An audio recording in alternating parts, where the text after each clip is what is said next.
हाँ जी। अब इस दुख की दुनिया से छुड़ाने वाला, हाँ। दुनिया से छुड़ाकर शांति की दुनिया और सुख की दुनिया लाने वाला शिव बाबा ही है ना। सदा समय सृष्टि में कायम रहने वाला तो शिव बाबा है। हाँ जी, लेकिन यहाँ पूरी मुरली में बात किसकी हो रही थी? बात तो हस्ती की हो रही थी, प्रजापिता का हो रहा था। हस्ती की बात हो रही थी। हाँ, तो जो शिव है वो अकेला नहीं ले जाता है। शिव बिंदु का नाम है, जो बिंदु बिंदु आत्माओं का बाप है, जो परमधाम का वासी है। इस सृष्टि में सदा काल का वासी नहीं है। वो जब बड़ी थी बड़ी हस्ती में आता है तो उस हस्ती की तरफ इशारा किया जो शिव बाप समान बन जाती है। बाप आते भी हैं ये विरुद्ध लेकर कि मैं बच्चों को आप समान बनाऊंगा, नंबर बार। तो नंबर 1 का गायन हो जाता है और वो नंबर 1 ही निमित्त बन जाता है। निमित्त माने साकार। शांति धाम में ले जाने के लिए जो झाड़ के चित्र में ऊपर दिखाया भी है कि उस हस्ती का संपन्न रूप शंकर के रूप में झाड़ के चित्र में ऊपर बैठा हुआ है। आत्माएं परमधाम जा रही हैं और उन आत्माओं को नैनों पर बिठा कर ले जाऊंगा।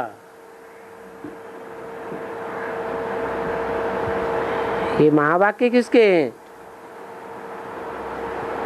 किसने बोले? शिव बाप ने बोले। शिव बाप को नयन होते हैं तो क्यों बोला नैनों पर बिठा कर ले जाऊंगा?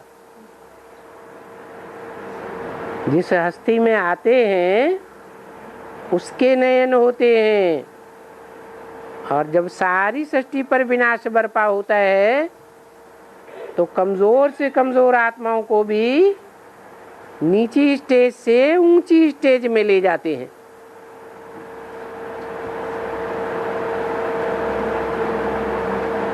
सिर्फ ले ही नहीं जाते हैं, शिव बाप तो कहते हैं मैं भेज देता हूं। फिर ले कौन जाते हैं? शांति धाम ले जाते हैं और सुख धाम भी ले जाते हैं। वो कौन है? शिव बाबा, जो इस सृष्टि पर सदा कायम रहता है। वो अकेला नहीं जाता, बच्चों को नंबरवार साथ ले जाता है। और परमपिता परमात्मा को महान आत्मा नहीं कहते, मुझे दादा लेखराज को महान आत्मा की श्रेणी में रखा जा सकता है? बेसिक ब्राह्मणों की दृष्टि में पूछो,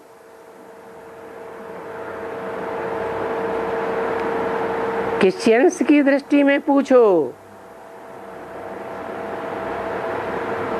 कि तुम्हारे बीच महान आत्मा महात्मा कौन हुआ इस सृष्टि पर, तो किसे बताएंगे? सूर्यवंशियों से पूछो तो वो तो सूर्यवंशियों को मानते ही नहीं। वो कहते हैं चंद्रमा ही सबसे ऊंचा है।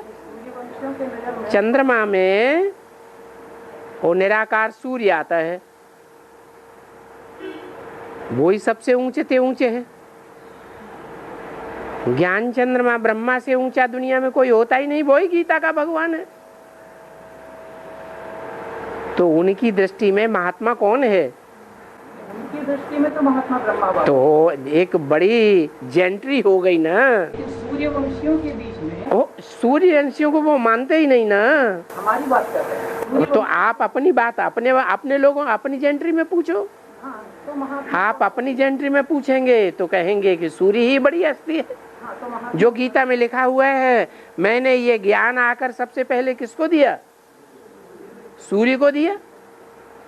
तो अपनी अपनी जेंट्री है ना।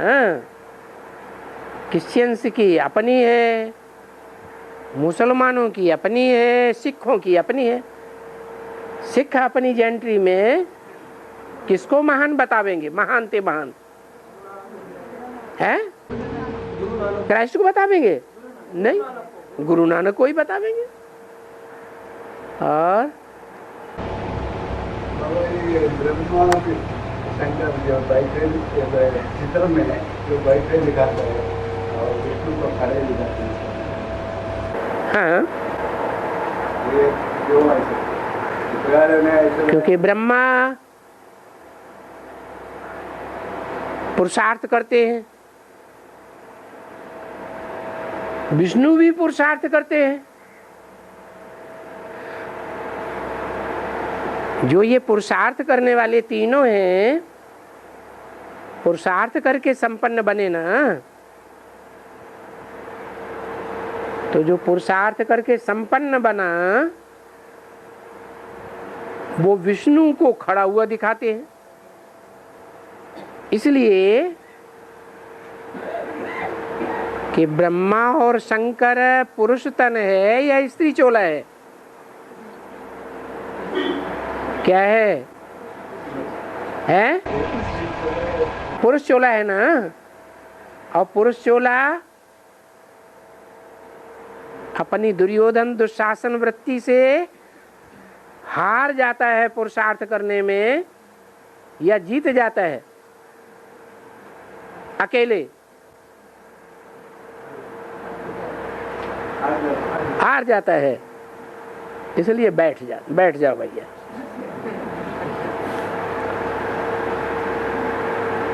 तो फिर माता गुरु बनाना पड़े पवित्रता की पढ़ाई के मामले में। जिन माताओं को ज्ञान कलश देते हैं, शास्त्रों में क्या दिखाया? अमृत कलश किसको दिया? लक्ष्मी माता को दिया, कोई पुरुष को नहीं दिया। क्यों नहीं दिया है? क्योंकि सब पुरुष दुर्योधन दुशासन वृत्ति के हैं, लड़ाई झगड़ा जरूर करेंगे, पार्शलिटी करेंगे। जो माता है, वो माता का स्वभाव सब बच्चों के लिए दयावान होता है। तो माता निमित्त बनती है ज्ञान अमृत बांटने के लिए। उस माता को ज्ञान अमृत के द्वारा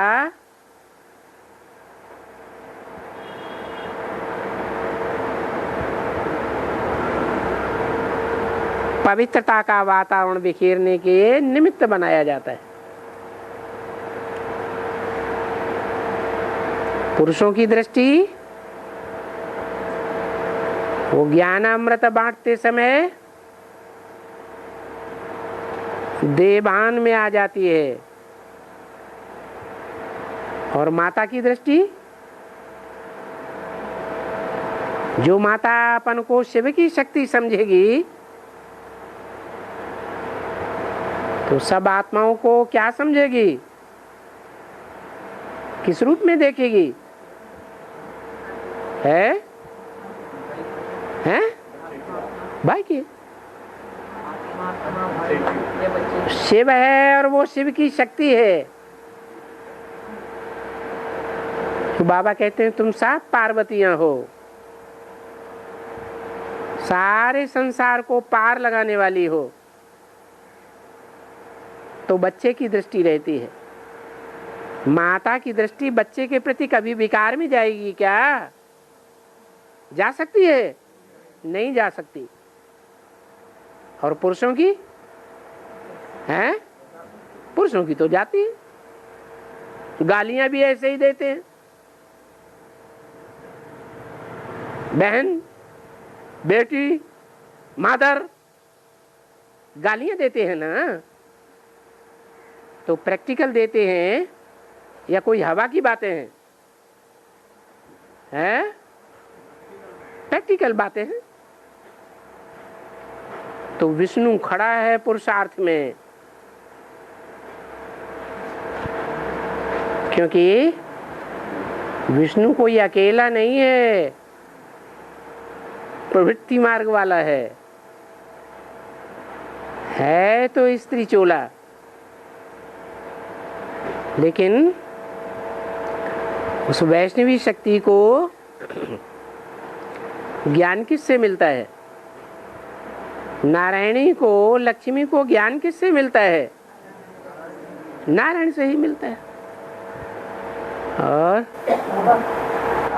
बैटरी तब चार्ज हो जाती है। आत्माओं की बैटरी तब ही चार्ज होगी जब जनरेटर से लगातार कनेक्शन बना रहे, निरंतर योग बना रहे, तो चार्ज हो जाएगी। अव्वल नंबर में चार्ज हो जाएगी। टाइम भी निर्धारित दिया हुआ है, कब चार्ज होती, यही पूछा ना। कब माने टाइम बताओ,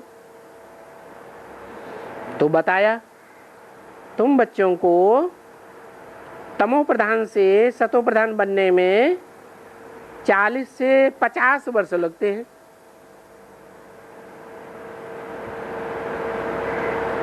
तो कितने वर्ष हुए हैं? अरे तुम बच्चों ने बैटरी चार्ज करने का जो ज्ञान लिया राजयोग का, वो कब से लेना शुरू किया है?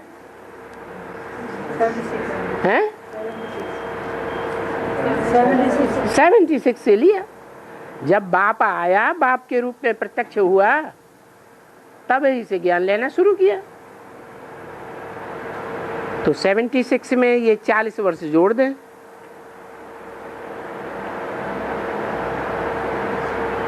तो 2016-17 आता है। इसके आसपास का टाइम नुदा हुआ है। कोई न कोई बैटरीज नंबर बार चार्ज होती जाएंगी। और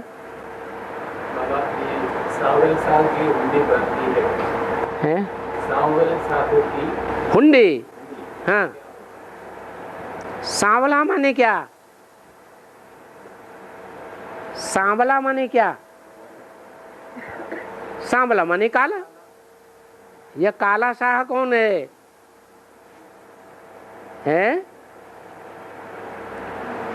कौन सी आत्मा है जो बहुत काली बनती है?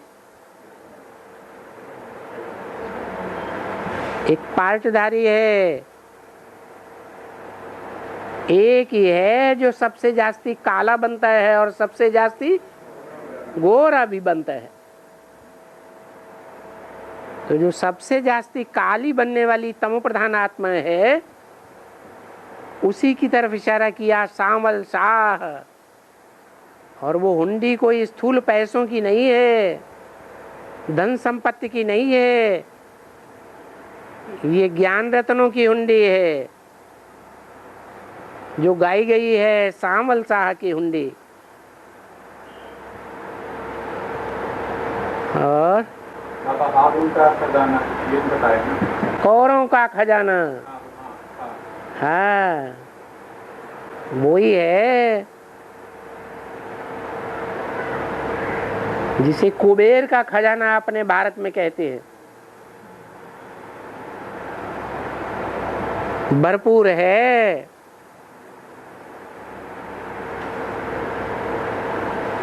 वो रिजर्व है, क्या रिजर्व बैंक ऑफ इंडिया है, लेकिन बेहद की है ज्ञान रत्नों की।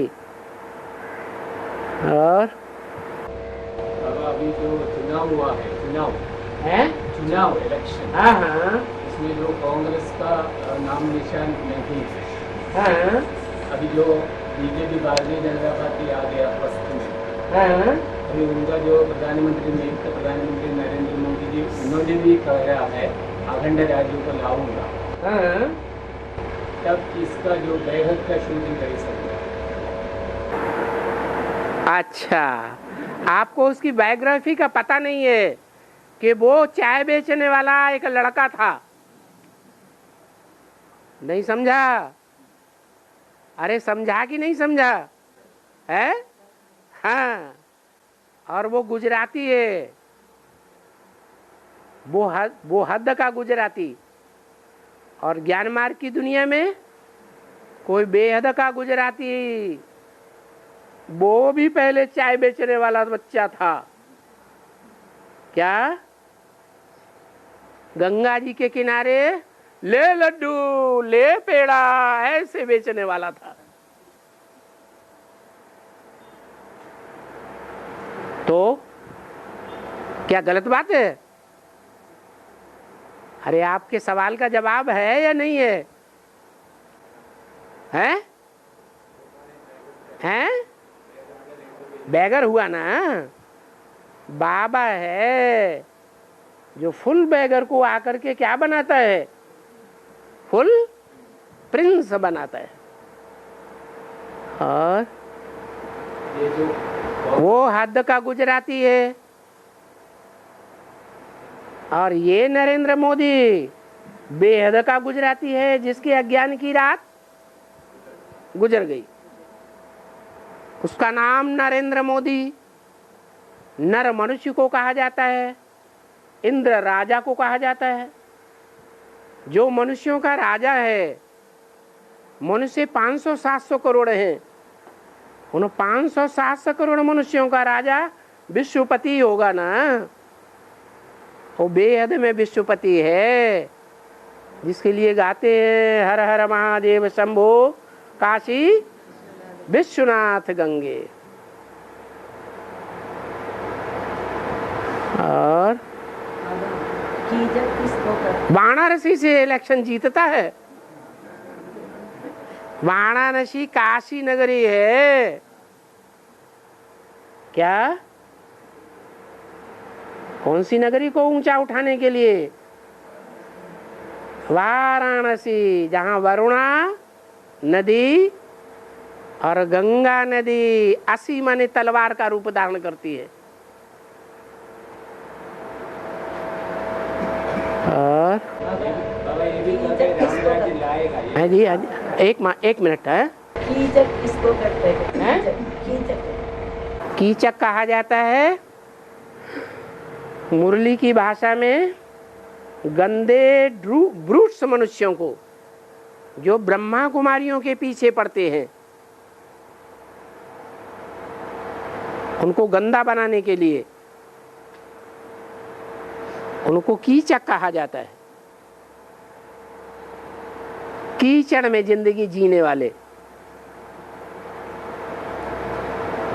और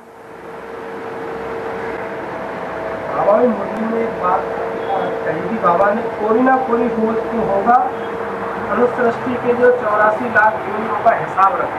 हाँ, अनुसृष्टि का बीज। तो बीज कौन है? आप तो खुद जवाब देते जा रहे हैं। वो बाबा कैसे हिसाब? ना हम तेषु ते मये। वो 500-700 करोड़ पत्ते वो मेरे में हैं, लेकिन मैं उनमें नहीं हूं। ये कौन कह सकता है? बीज ही है मनुष्य सृष्टि का, जिसे हर धर्म में मान्यता प्राप्त है। अंग्रेजों में कहते हैं एडम, मुसलमानों में कहते हैं आदम, पहला आदमी। हिंदुओं में कहते हैं आदिदेव, जैनियों में कहते हैं आदिनाथ। बीज में तो सारा झाड़ समाया हुआ होगा ना। वो बीज क्या है? आत्मा है ना। आत्मा क्या है? मन बुद्धि को ही आत्मा कहा जाता है ना। तो उस मन बुद्धि रूपी बीज में वो 84 लाख का सारा राज समाया हुआ होगा ना। सभी की एक्टिविटी, सारी मनुष्य सृष्टि की एक्टिविटी किस बीज में होगी? है? कोई बीज होगा कि नहीं? वो एक ही बीज है जिसमें सारी मनुष्य सृष्टि के जितने भी प्राणी हैं 84 लाख योनियों में, सबकी एक्टिविटी भरी हुई है। और आदि से अंत तक बाबा के सहयोग करने वाला कौन है? आदि से अंत तक शिव बाबा के सहयोग करने वाला कौन है? बाबा ने एक वार्तालाप में कहा, जगदम्बा ने की, लक्ष्मी ने की, गंगा ने की, काशी ने की, फिर कौन थे बाबा? काशी नहीं, हाँ बाबा काशी को तो योगिनी नगरी बताया। जो योगिनी है वो योगी राज के साथ ही होगी ना। शंकर की प्यारी नगरी कौन सी है? काशी नगरी। तो शास्त्रों में तो लिखा है कि शंकर कहते हैं, शिव बाबा कहते हैं कि मैं सदैव काशी में रहने वाला हूँ बुद्ध योग से। जो प्यारा होता है वो दिल में रहता है या दिल के बाहर रहता है? दिल के अंदर है। तो अष्टदेव हैं जो सदा के साथी हैं। हाँ, ये तो जरूर है कि माया किसी को छोड़ती नहीं है। आखिरी जन्म में जाकर के वो अष्टदेवों को भी धराशायी करती है।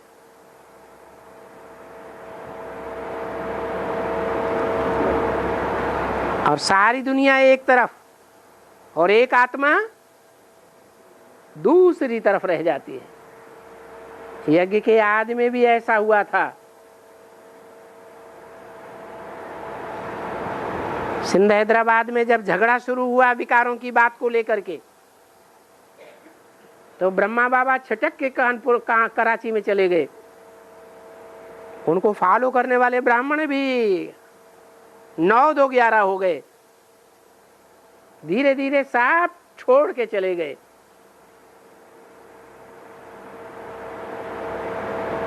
वो अकेला अंत तक लड़ता रहा।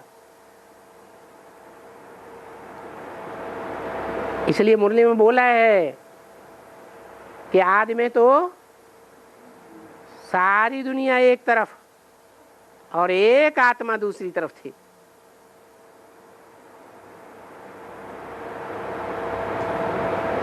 जिसके लिए बोला है कि लाश भी गायब कर दिया।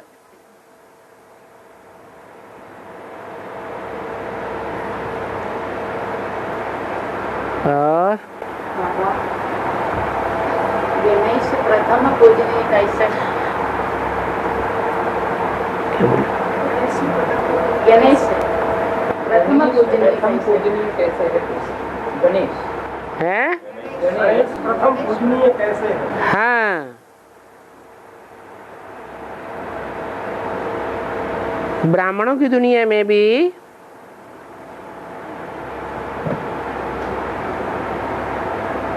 ब्राह्मण धर्म की शुरुआत कब से हुई है? अरे हैं 36 से, फिर बाद में कहें 76 से, 74 से, नहीं 47 से। तो ब्राह्मणों की दुनिया में पहले पहले पूज्य किसको माना गया? नाम बताओ। तो गणेश हुआ कि नहीं है? लेकिन ब्रह्मा मुरली में पूछा ब्रह्मा किसका बच्चा? ब्रह्मा भी किसी का बच्चा है या नहीं है? किसका बच्चा?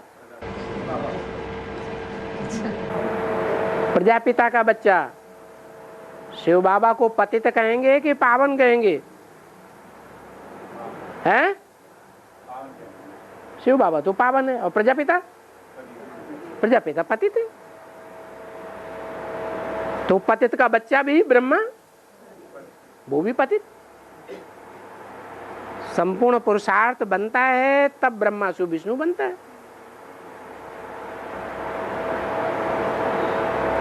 तो ब्रह्मा उर्फ गणेश पहला बच्चा है जिसकी देह अभिमान की सूंड बहुत लंबी है। कहते ना, अरे भाई इसकी नाक बहुत ऊंची है। नाक ऊंची माने है, देहवान बहुत लंबा चौड़ा है, मान मर्तबा बहुत ज्यादा है, अपने मान मर्तबा को बहुत ऊंचा मानता है, अपने से ऊंचा किसी को नहीं मानता। गीता का भगवान कौन है? कौन? गीता का भगवान कौन? गणेश किसको मानता है? अपन को मानता है। गीता का साकार भगवान अगर कोई इस दुनिया में है तो गणेश है। तो प्रथम पूज्य है कि नहीं है? है? अगर कहेंगे नहीं है, चलो अभी तुम कहेंगे नहीं है, कहेंगे कि प्रथम पूज्य तो हम शिव शंकर भोलेनाथ तो कोई मानेंगे, लेकिन जब बेसिक में थे तो किसको मानते थे? मानते थे या नहीं मानते थे? तो फिर पहले किसको पूजा? गणेश को पूजा। तो भक्ति मार्ग में भी गणेश को पहले पूजते हैं। दुनिया में भक्ति मार्ग की बातों का जो भी फाउंडेशन पड़ता है वो कहाँ पड़ता है? ब्राह्मणों की संगम की दुनिया में पड़ता है। और कृष्णा और राम को प्रभु नहीं कहते है? प्रभु नहीं कहते तो क्या नहीं कहते? राम और कृष्ण को प्रभु। प्रभु प्र माने प्रकष्ट, भू माने उत्पन्न होने वाला।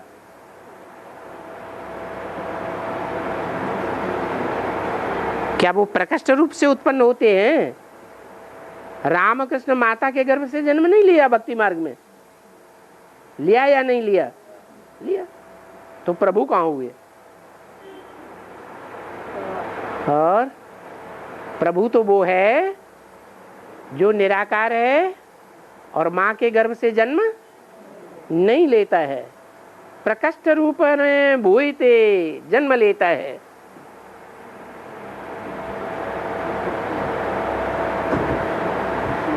और मुरली में कहा गया है, हैं? एक मुरली में है, माला मैं बनाता हूँ, हैं? 4 जोड़ी और 1, 8 रत्न हुए और 1 मैं, कुल 9 रत्न। हैं? ये जोड़ी समझ में नहीं आई। क्यों? 4 जोड़ी क्यों नहीं समझ में आए? हैं? एक शिव बाबा और बाकी है 4 जोड़ी, वो क्यों नहीं समझ में आई? अष्टदेव हुए ना पहला माला। हाँ, अष्टदेव तो रुद्रमाला है, वो प्रवृत्ति मार्ग की माला नहीं है। प्रवृत्ति मार्ग की माला विष्णु माला है, जिसे कहते हैं विजय माला। विजय माला में ऊपर युगल दाना होता है, रुद्रमाला में ऊपर युगल दाना नहीं होता है। तो रुद्रमाला है सिंगल की माला, पुरुषों की माला, और विजय माला है स्त्री और पुरुष युगल की माला। तो जो ऊपर का युगल मणका है वो इंडिकेटर है कि 108 मणके जो नीचे हैं वो सब युगल है। बाकी ऐसे नहीं है कि वो ऊपर का युगल मणका 109वां दाना है। नहीं, माला में कितने दाने हैं? 108 ही हैं। तो विजय माला युगलों की माला है।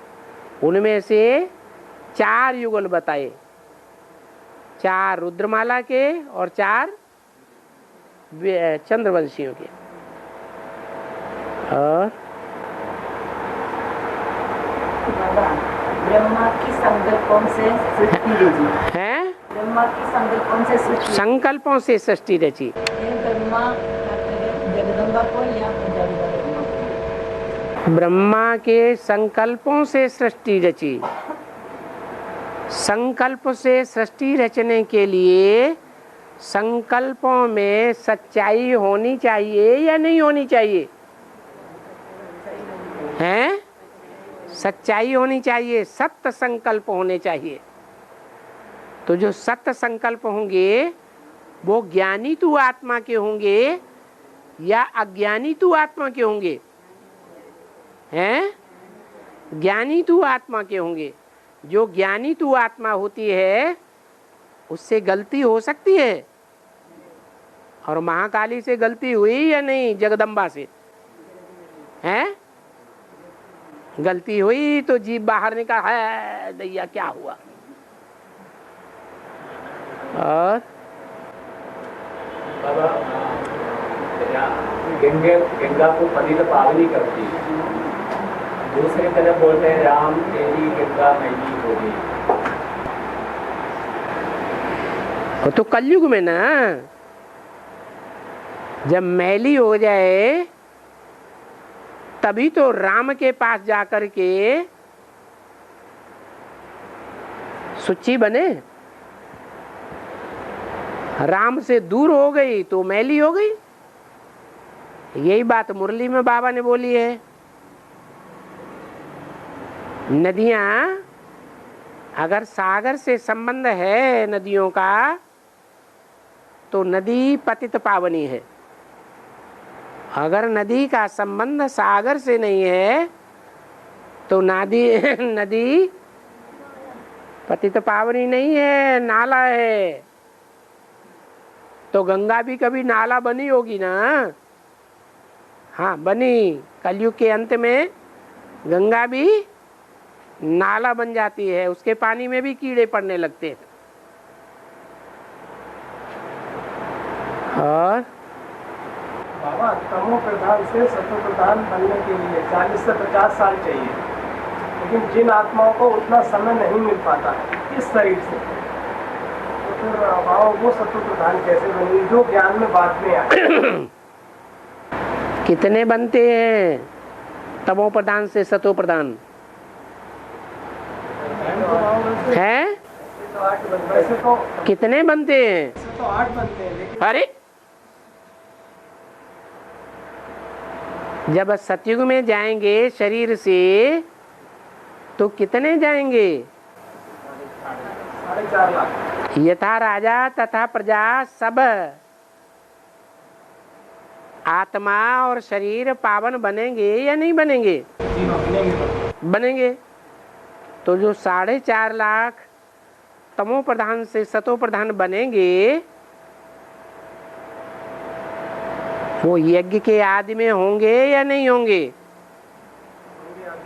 और आपने जब पूछा तब आपको ये बात याद नहीं थी क्या?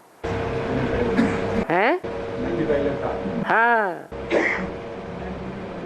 जो भी है यज्ञ के आदि में सिंध हैदराबाद में चारों ओर अखबारों से लहर फैल गई थी। सब एक बार को आकर्षित हो गए दादा लेखराज की तरफ। यथा राजा तथा प्रजा सबको संदेश मिल गया। वो 9 लाख वहां मौजूद थे। तो ऐसे नहीं सोचना कि जो नहीं है, भले अभी नहीं है लेकिन पूर्व जन्म में थे या नहीं थे? थे। क्योंकि अगर ना होते तो इतनी पुरानी पुरानी दीदी दादियां उनकी बुद्धि में ये इतनी साफ साफ क्लियर सहज सहज बातें नहीं बैठ रही है, या कोई कारणवश वो उन बातों को स्वीकार नहीं कर पा रही है।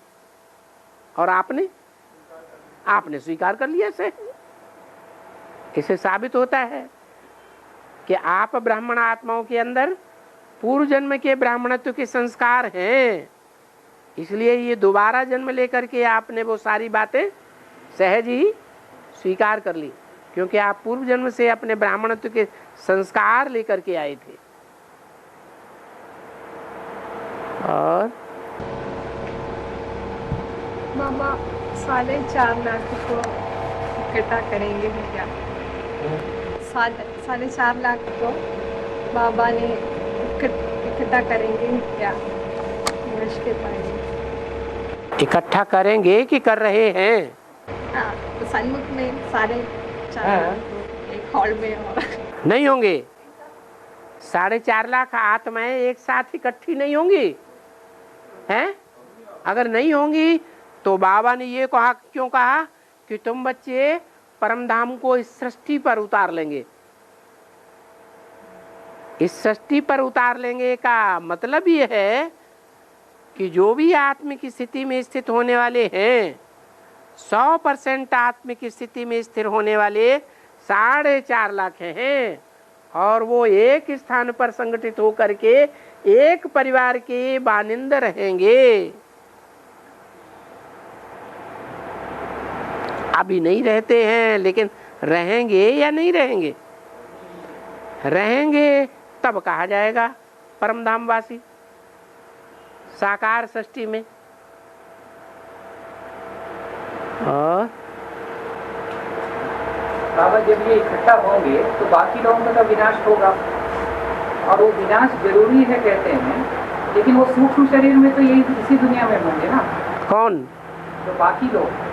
हाँ, इसी दुनिया में सूक्ष्म शरीर नहीं है, इस दुनिया से परे है। ये दुनिया 5 तत्वों की है। जहाँ सूक्ष्म शरीर होंगे वहाँ 5 तत्व नहीं होंगे। ये हवा का वायुमंडल जहाँ तक है, ये हवा तत्व है। जहाँ तक हवा का वायुमंडल है वहाँ सूक्ष्म शरीरधारी आत्माएं नहीं होती हैं। सूक्ष्म शरीरधारी माने ये स्थूल शरीर का भान नहीं होगा। और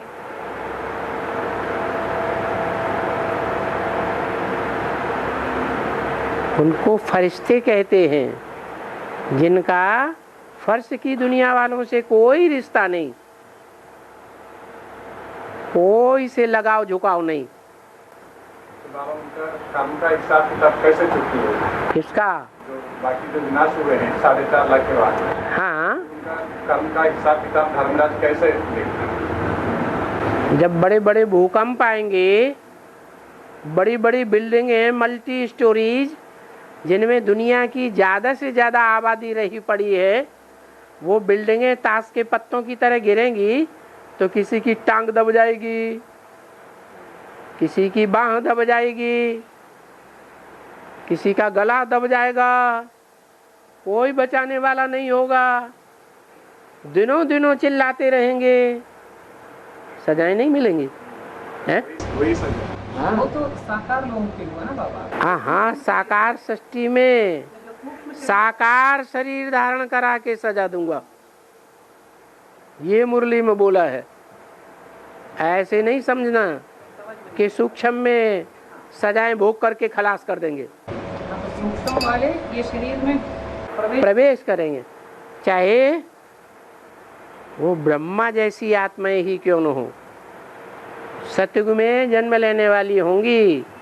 साकार शरीर उनको नहीं मिलेगा अपना, लेकिन दूसरे के शरीर में प्रवेश करके भी सजाएं खाएंगी या नहीं हैं? खाएंगी।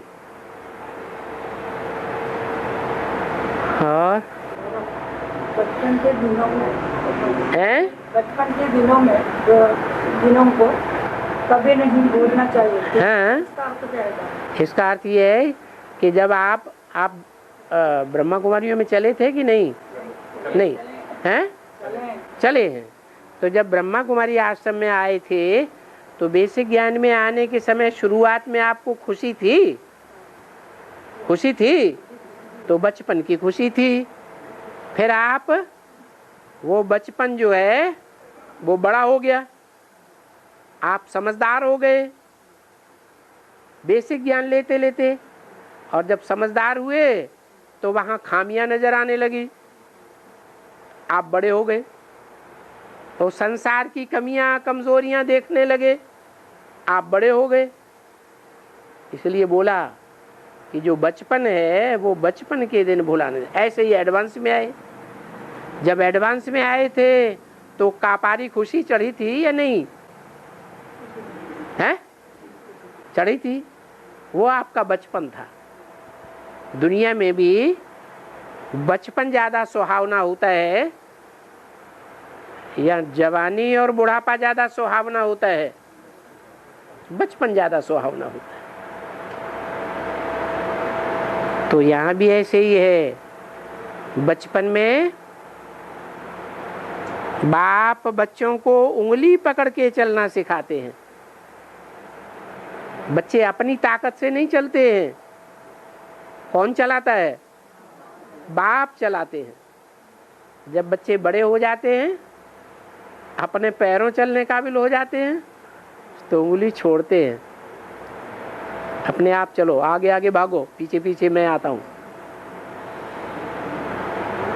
तो उसको कहते हैं बचपन के दिन भुला न देना, आज हंसे कल रुला न देना। और छोड़ के भाग गए। माया ने परीक्षा ली फाइनल पेपर और बाबा को छोड़ के भाग गए, तो बाप को रोना आएगा कि नहीं आएगा? है? चलो ऊपर वाले को नहीं आएगा, नीचे वाले को तो आएगा। है? जयशंकर प्रसाद ने बड़े कवि हुए हैं, अर्वाचीन, आधुनिक दुनिया के हिंदी के। उन्होंने लिखा है, प्रलय की गाथा लिखी है।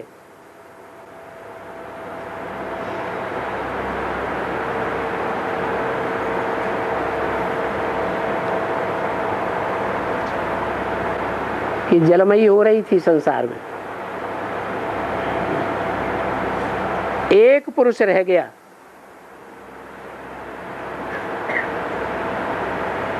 वो पहाड़ की ऊंची चोटी पर बैठा हुआ था। एक पुरुष भीगे नैनों से देख रहा था प्रबल प्रवाह। जोर से धारा चल रही थी पानी की, सारी दुनिया में सब बहे जा रहे थे, वो अकेले रह गया। आंसुओं की धारा में दुखी हो रहा था, मेरा सारा संसार उजड़ गया। तो बाप को रोना आएगा कि नहीं आएगा? हिमगिरी के उत्तुंग शिखर से बैठ शिला की शीतल छां, एक पुरुष नहीं भीगे नैनों से देख रहा था प्रबल प्रवाह।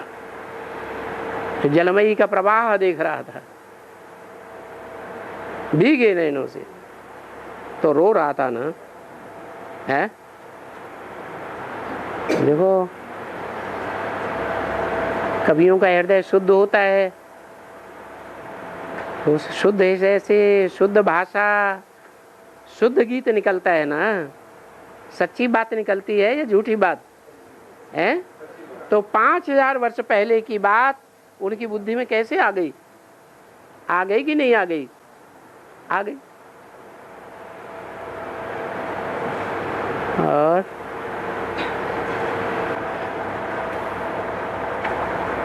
भगवद गीता में आया है, अर्जुन ने शिव शंकर जी से पूछा, हैं? अर्जुन ने शिव शंकर जी से पूछा, हे अमोद वीर्या, मेरा युद्ध को दोनों सेनाओं के बीच में खड़ा करो। अर्जुन ने शिव शंकर जी से पूछा।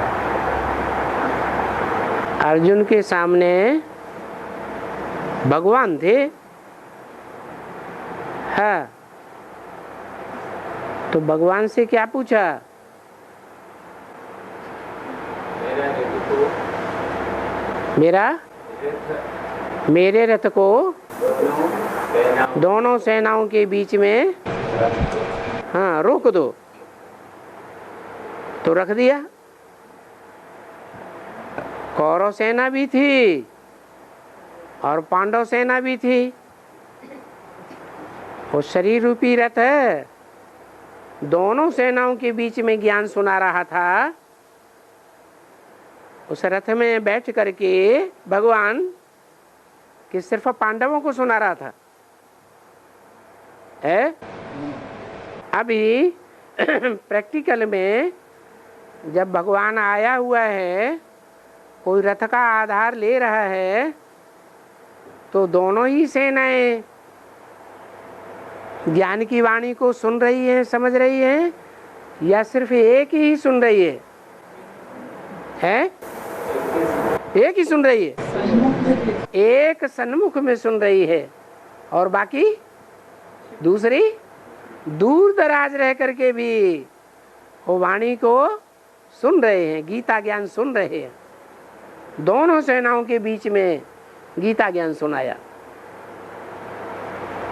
और कोई स्थूल युद्ध की बात नहीं है।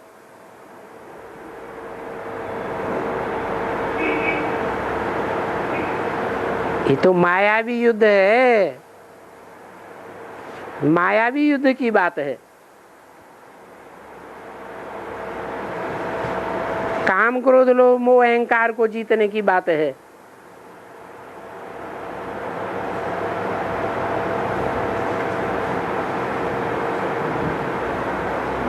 और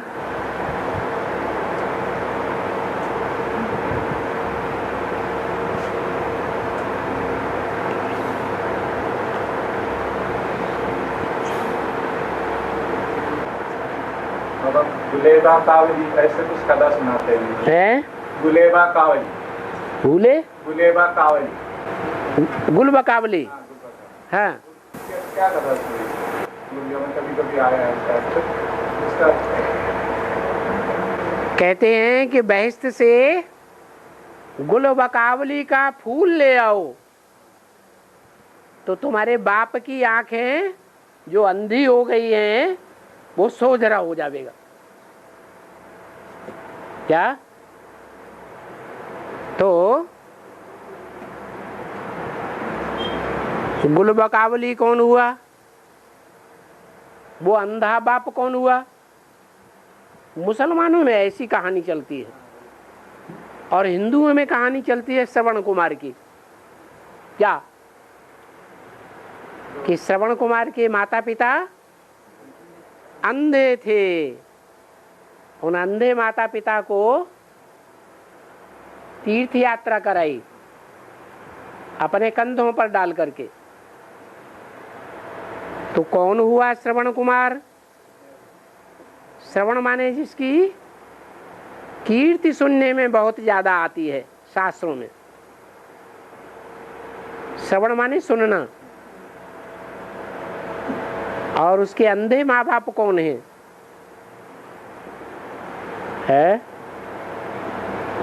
अरे शिव अंधे माँ बाप हैं। ब्रह्मा सरस्वती हुए अंधे। ज्ञान के अंधे थे या सोझरे थे? हैं? अंधे थे। और उनका बच्चा है कोई ब्रह्मा कुमार था या नहीं था? वो सोझरा बन गया श्रवण कुमार, जिसकी कीर्ति संसार में जास्ती फैल गई, वो श्रवण कुमार अपने माता पिता ब्रह्मा सरस्वती को जब बेसिक नॉलेज में था तो उसके माँ बाप थे कि नहीं थे? बाद में उन माँ बाप को चारों दिशाओं की यात्रा कराई। तो यात्रा करा रहा होगा वो मम्मा बाबा, उसमें प्रवेश करके पार्ट बजाए रहे होंगे? नहीं बजा रहे होंगे? बजाते हैं। फिर क्या होता है? दशरथ बाण मार के श्रवण कुमार को खत्म कर देता तो कौन हुआ? दशरथ है।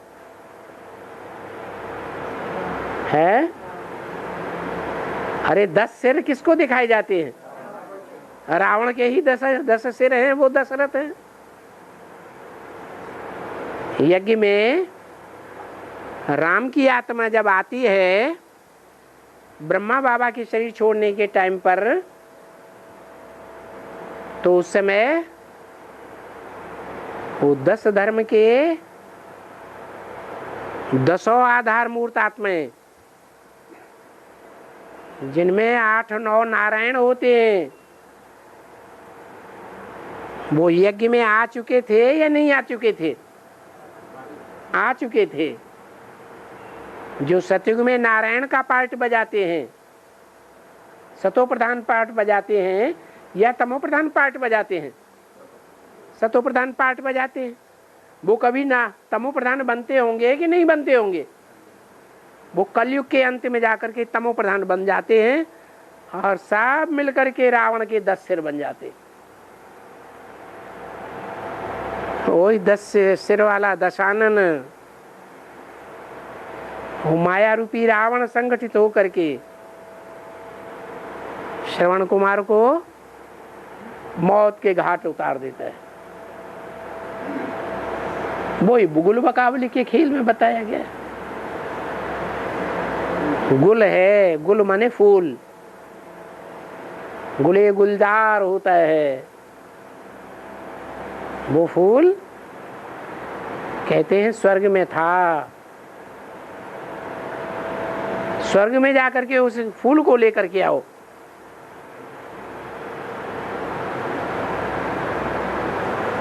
तो जो लेने वाला है, लाने वाला है, वो बड़े भाई के रूप में दिखाया गया और बाकी छोटे भाई 3 और दिखाए गए हैं। तो 4 आत्माएं हो गई। कौन? 4 धर्मों की 4 बीज रूप आत्माएं दिखाई गई है। और 3 बीज रूप आत्माएं तो उल्टे पलटे काम करके सारा काम बिगाड़ती रहती है। और जो एक है गुलगांव बकावली का फूल लाने वाला, वो आखिरी विजय पाता है। वो गुल बकावली का फूल कौन है? जिसके लिए बाबा ने बोला विजय माला का आवाहन करो, वही गुल बकावली का फूल है। और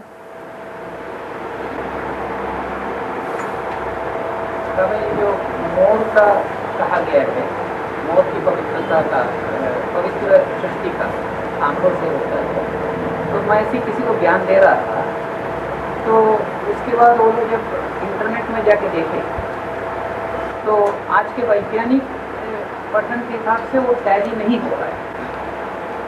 तो उनको कैसे जवाब दिया जाए? क्या टैली नहीं हो रहा है? वो वैज्ञानिक लोग कहते हैं कि बाकी पक्षियों में जैसा उत्पादन होता है, बाकी पक्षियों का जैसे बच्चे पैदा होते हैं, संतान पैदा होते हैं, वैसे ही मोर और मोरनी का भी होता है, वैज्ञानिकों का भी। तो वैज्ञानिकों में डार्विन वैज्ञानिक था या नहीं था? था, है? वैज्ञानिक था। डार्विन थ्योरी के बाद डार्विन जो थ्योरी निकाली कि मनुष्य पहले बंदर था पुरातन काल में, बाद में वो बदल करके मनुष्य बन गया। वो थ्योरी झूठी हो गई कि सच्ची हो गई है? परवर्ती वैज्ञानिकों ने डार्विन की थ्योरी को झूठा करार कर दिया। ऐसे ही ये वैज्ञानिक सब अधूरे हैं।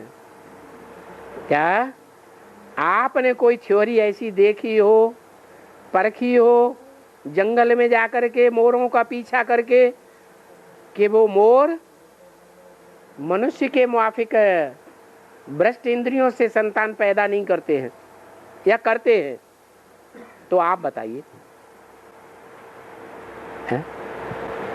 आप सुनी सुनाई बातों के आधार पर बोल रहे हैं या खुद करके बोल रहे हैं? उसने नहीं, मैं इसलिए पूछा, जैसे कीड़ों की जो बोलते हैं ना, भ्रमरी कीड़ा का, वहाँ पे एक काव्य भावना है ना, वैसे इसमें भावना है ही क्या पूछने की? मोर की भावना नहीं है। मोर जो नाच नाचता है, डांस करता है, वो नार का डांस सबसे जास्ती सुहावना नहीं होता है? होता है या नहीं? होता है। ये डांस करना कला नहीं है।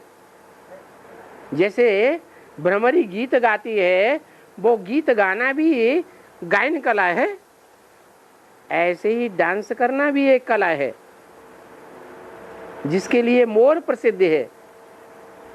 तो ऐसा डांस वो मयूर पुच्छ धारण करने वाला, मयूर पुच्छ का ताज धारण करने वाला भगवान, जिसे कृष्ण कह दिया है लोगों ने, वो ऐसा ज्ञान डांस करता है कि सारी दुनिया उस ज्ञान डांस से मोहित हो जाती है।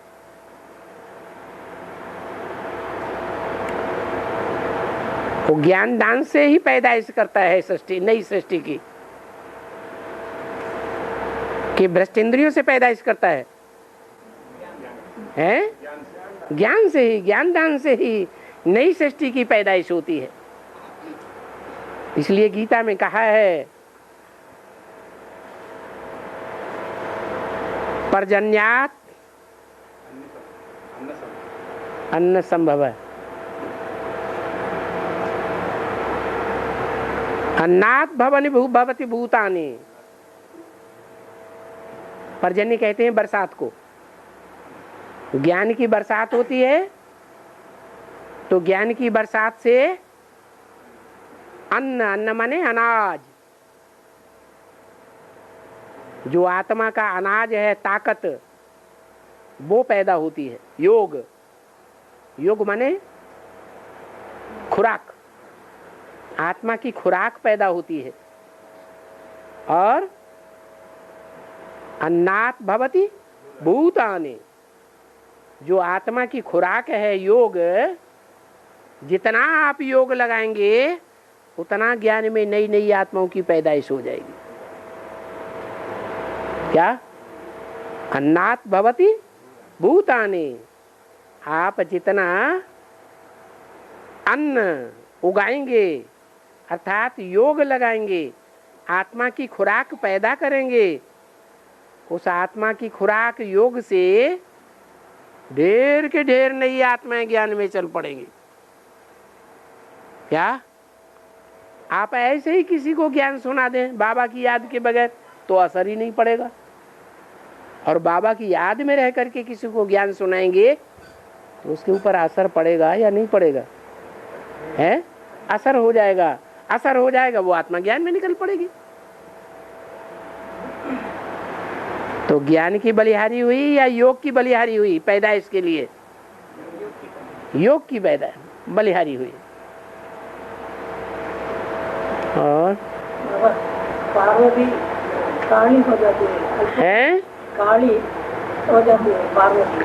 हाँ जी, अल्पकाल के लिए और सदाकाल के लिए। जो पार लगाने वाली है, सारी दुनिया को पार लगाने वाली है, तो कोई आत्मा ही है ना कि भगवान है? क्या है? अरे आत्मा है या भगवान है? आत्मा है। और जो आत्मा है वो कभी ऊंचे से ऊंचा पार्ट भी बजाती है। वो तो हीरोइन है ना। तो हीरोइन जो है वो पूरे ड्रामा में हीरो की मुआफिक ऊंचा ही पार्ट बजाने वाली होती है। हाँ, कोई टाइम ऐसा हो सकता है कि नहीं जहां उसकी गिरती कला हो जाए? नहीं हो सकता, होता है। तो ऐसे ही पार्वती के लिए है, वो भी तामसी बनती है। तामसी बनती है तो ऐसा पार्ट बजाती है, महाकाली का पार्ट बजाती है।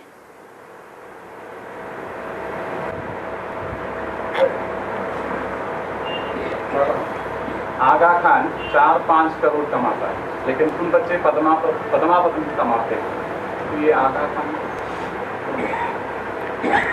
आगा खां मुसलमानों का गुरु है, ब्राह्मण दुनिया हैं?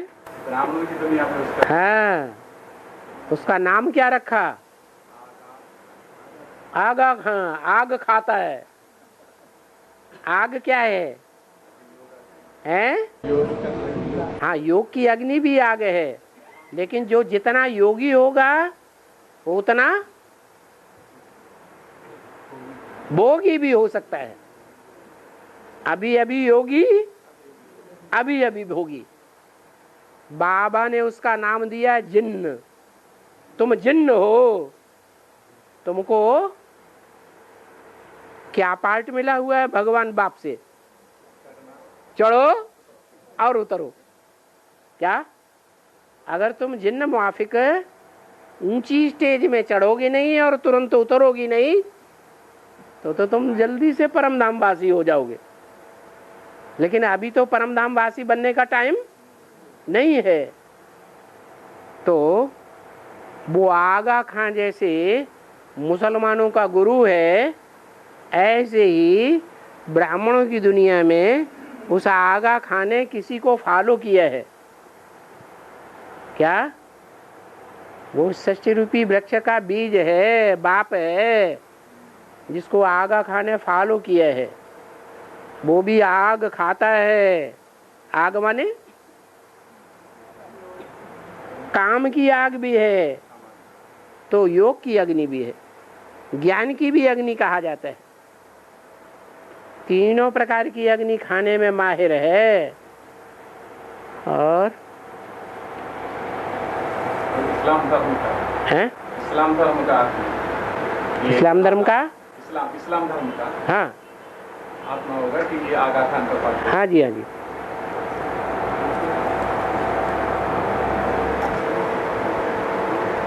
हाँ जी। ओम शांति।